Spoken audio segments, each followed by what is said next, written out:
Hi, my name is Lori Ann Walmer. I currently teach 8th grade math and algebra at Donegal Junior High School.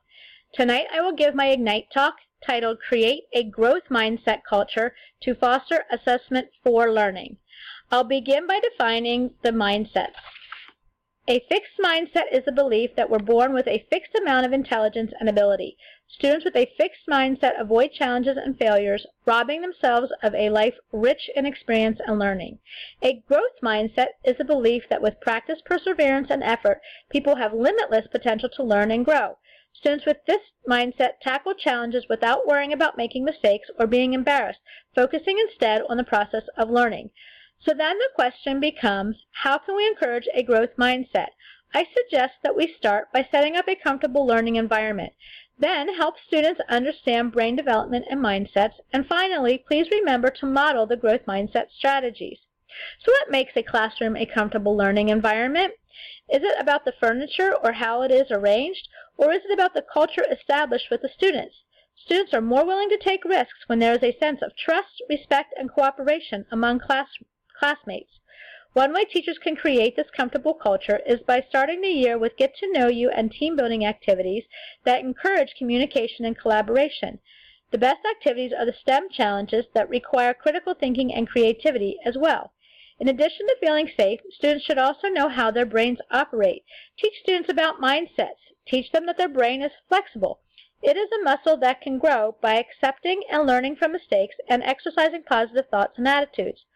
Finally, here are some extra strategies to encourage students to be invested in your class. In a comfortable classroom with a growth mindset and these skills, students will gain confidence, become more motivated to learn, and take ownership of their learning. After setting the stage and building student confidence to embrace a growth mindset, it's now time to put it into action. This is when we use the 7 strategies of assessment for learning, which is based on the 3 questions: where are we going, where are we now, and how do we get there? Our first question, where are we going? Strategy 1, provide students with a clear and understandable vision of the learning target. And strategy 2, use examples and models of strong and weak work. Which brings us to our second question, where are we now? The third strategy suggests that we offer regular descriptive feedback during the learning, and the fourth strategy tells us to teach students to self-assess and set goals for the next steps. This brings us to our final question, how do we get there? This is strategies 5, 6, and 7. Use evidence of student learning needs to determine next steps in teaching. Design focused instruction followed by practice with feedback, and provide students opportunities to track, reflect on, and share their learning progress. To do this, we can use the continuous feedback loop, in which we incorporate checking student progress and providing feedback, encouraging self-assessment and peer feedback to put students back on the right path in order to reach the learning targets prior to summative graded assessment. As we use these strategies in the feedback loop, please remember to let students take the ownership of their own learning. Please teach them how to set goals, how to assess their own work, monitor their learning, and reflect. They will learn to achieve and love learning.